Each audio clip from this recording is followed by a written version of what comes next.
Hello,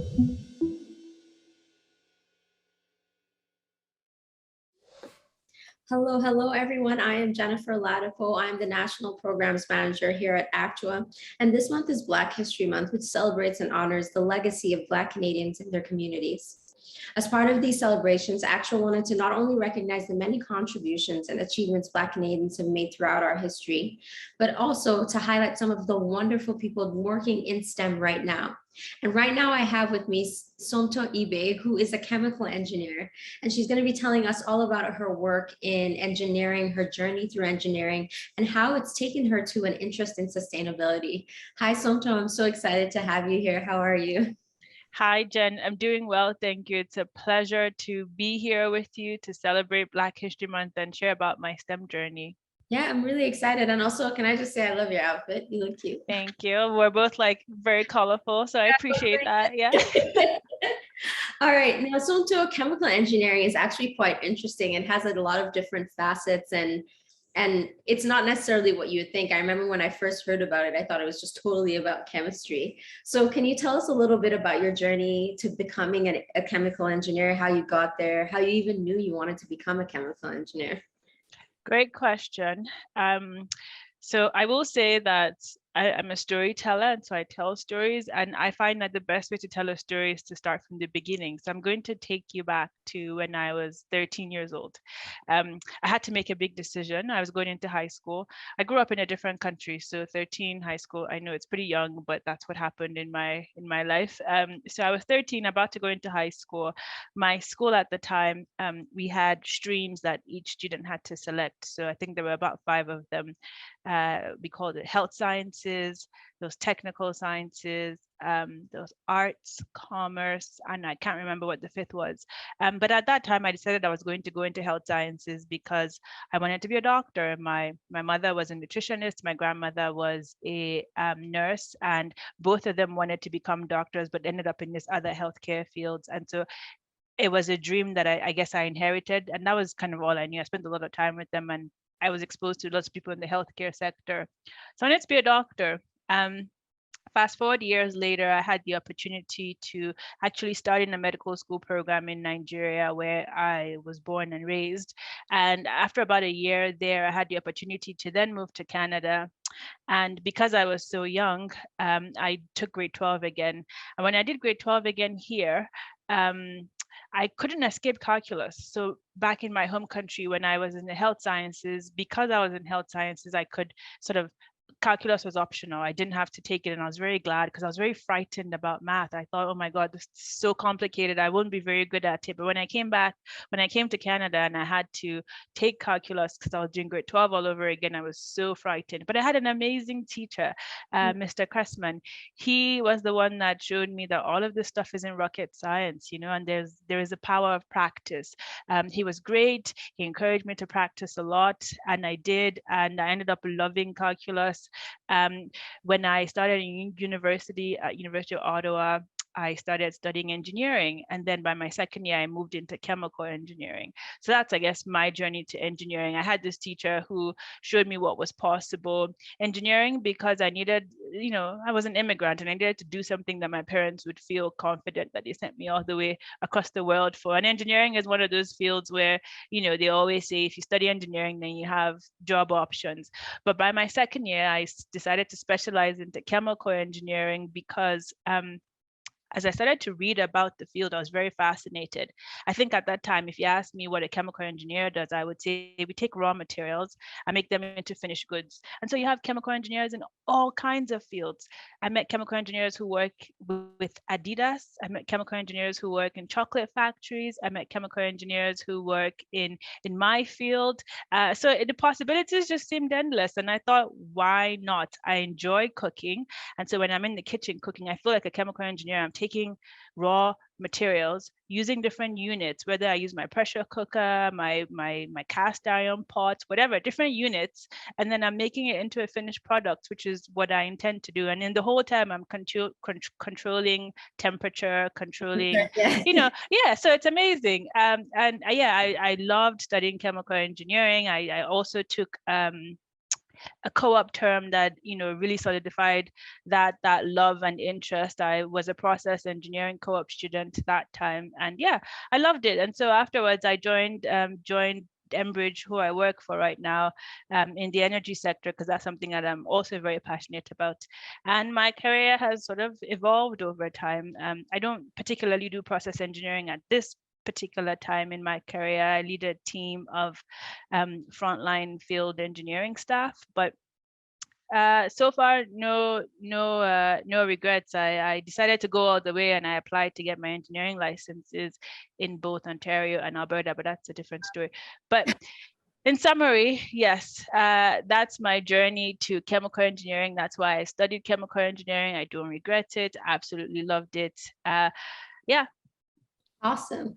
And I love how you talked about what happened from when you were younger and how you kind of had that interest from when you were little. And I think something that a lot of people don't realize is that part of being an immigrant. And I think it's important to talk about because Canada does have a lot of immigrants as in their workforce that come from different countries, and we might have different cultural values and identities. But something that I know in particular, especially my father being from Nigeria, is that there's that very strong pride in being an engineer or being a mathematician. Right. Like Yes, that is true.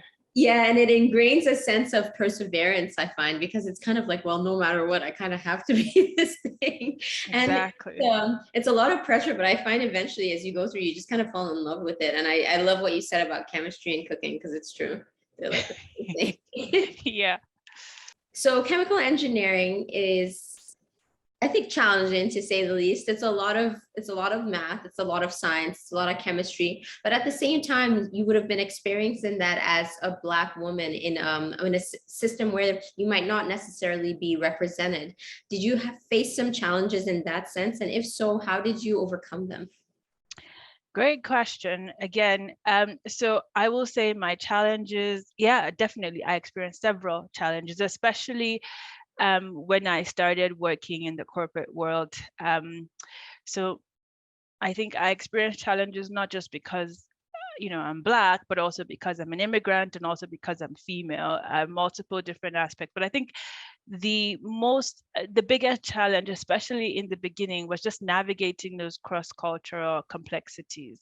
There's so many unwritten, unspoken rules around how to carry yourself in the workplace, how to promote yourself in the workplace. I grew up in a culture where you're a hard worker, so you do your work and you don't question authorities. Decision making in my country is very sort of top down. Your boss tells you what to do, Yes. and you do it, and that's how you show that you're a good employee. And early on in my career, I got feedback that as much as I was doing the work, it seemed that I wasn't adjusting well, because, for example, if my boss told me to do something and I had a better idea, I just wouldn't say anything because it would feel rude to speak up and say something. Or in meetings, I just was quiet and took notes, and I didn't I wasn't used to speaking up. I also wasn't used to promoting myself, because in my culture that's seen as sort of boastful. You want to let your work speak for yourself, so put your head down, do what you're told, work hard, and you move on. And so when I got that feedback, I was very surprised, because I thought I was doing everything that I should be doing to progress. And I'm thankful I got that early on in my career. And I quickly realized that, hey, in this part of the world, they expect you to, for example, if you're in a meeting and someone says something that perhaps you think you have a better suggestion or you have a different way of approaching it, even if this person is more senior, they expect you to speak up and say something. They also expect you to sort of promote yourself, because nobody's going to do it for you. So you need to be talking about your accomplishments. You need to be, establishing a brand for yourself in the workplace. It's not seen as boastful, although, depending on to what extent you do it. But those types of things are things that I feel like will get you far. So anyway, I had to, in the beginning, navigate those challenges. Also with building workplace relationships, people want to go golfing or go skiing. Things are all very foreign to me. Right, right. And it's hard to build those workplace relationships that you can leverage on when you want to take on new projects or move to the next level. if you're not taking those extra steps to connect with your coworkers. And so I had to, get over my fear of the cold, and I ended up, curling with some coworkers a few times, going cycling in the mountains a few times, doing those things just to build connections. I learned how to golf. I'm not very good at it, but I did learn. So those types of things, I think, that I would say those were my biggest challenges in the beginning, just navigating those cross-cultural differences. And then the second would just also be my age. I was fortunate to take on projects early on that were, big projects, and I had to work with people that had, 20, 30 years of experience, pardon me. And it's hard for them to see you as, a leader or someone who knows your stuff, because again, you're a new graduate, right? And so getting that buy-in, being a leader and influencing without necessarily having, or using force or authority, it was very, very challenging.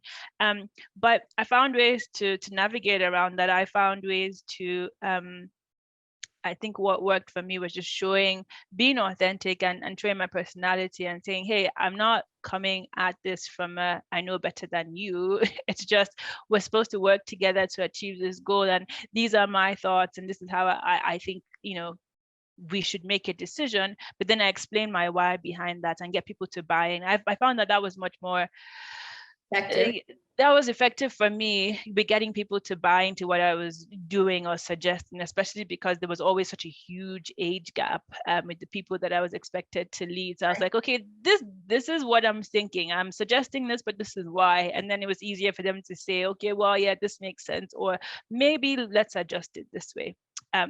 So yeah, of course, there were all the other, microaggressions, but I try not to focus too much on those. Right.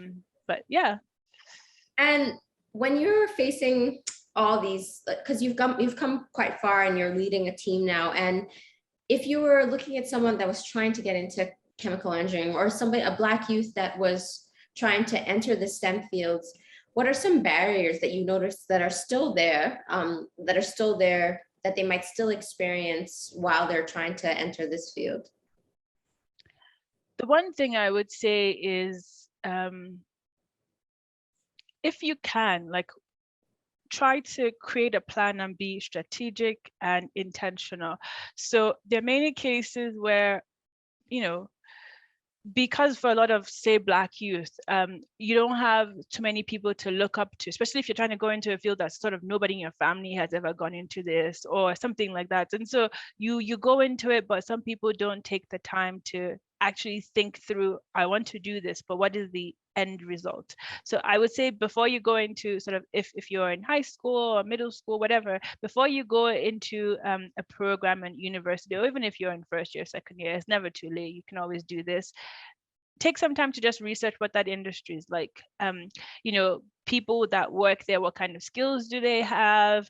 And try to network with people.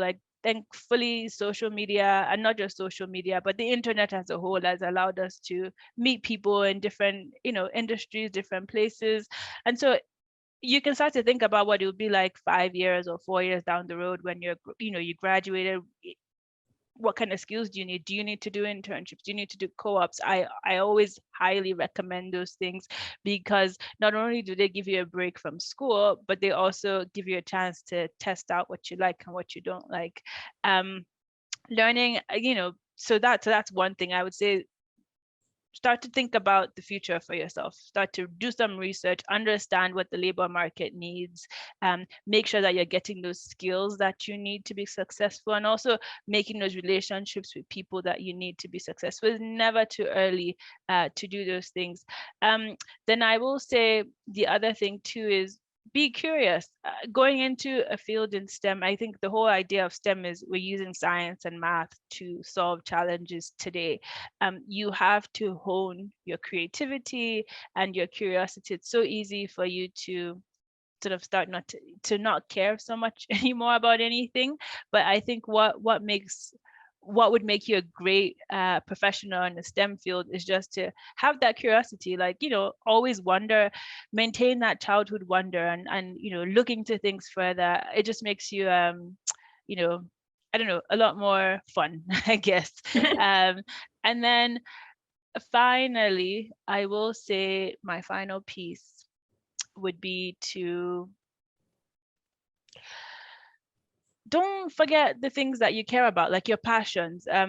It's it makes you a well-rounded person if, for example, you're very good at math and physics and all your sciences, but then what if you enjoy painting as well? I don't think that you should let that go by the way because you're trying to be a STEM professional. I think that all these STEM professionals have a way of making it seem like we have a superiority complex, which I don't think is true.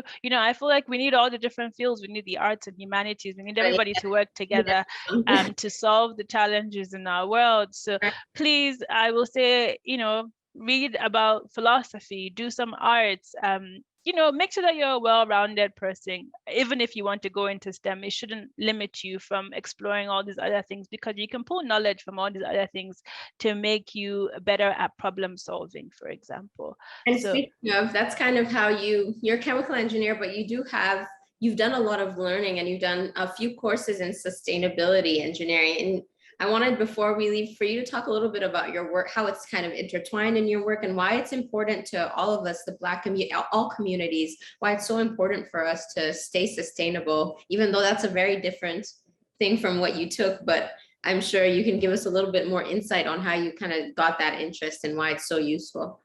Right. So I will start by saying, to me, sustainability just means how can we globally do the things that we need to do today with the resources we have without compromising, the future generations' ability to provide for themselves as well. So I work in the energy sector, and specifically the work that I do helps fuel people's quality of life, whether that is providing electricity to your homes or natural gas to your homes to power the way that you live. And so something that we've been talking about for several years now is the energy transition. It's a huge challenge. It's essentially changing the way we power our lives. We're no longer going to, we no longer want to live off of fossil fuels. We want to see how we can do things in a sustainable way, in a way that leaves the environment able to provide for future generations. And so we're looking at things like wind and solar. And for me, growing up in Nigeria, which is right in the solar belt of the world, also we've been blessed with so much oil and gas. But then I've also seen firsthand just how, if you're not careful with how you extract these resources, especially fossil fuels, you can destroy communities, you can destroy ecosystems. And so getting to work in this space with, producing energy from the wind and from the sun, I just find it very fulfilling and very rewarding. And I look forward to a time when everyone, even the developing countries today, can capitalize on the resources they have in abundance, whether it's the sun, whether it's the wind, and use that to power their lives. And there is so much that having even as little as constant electricity is such a huge change that it can have in your life. And so anyway, those are some of my passions, and that's why I am in this field. That's why I keep taking courses around climate action and understanding what it means to have a sustainable energy future.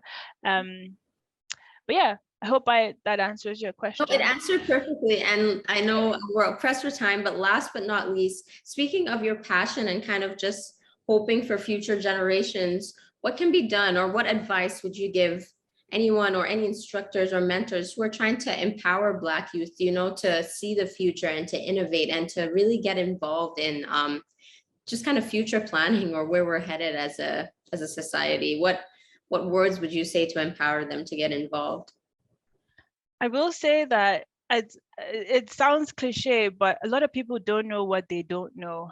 I'll take me for example. I never imagined that I could be an engineer because I just didn't have any engineers in my immediate family. Like, it wasn't a dream that I thought was possible for me. And so if you can be, for a Black youth, someone that opens their imagination, someone that gives them a bigger dream that they couldn't have had just on their own in their own silo, that already is a huge step. That already is a huge blessing.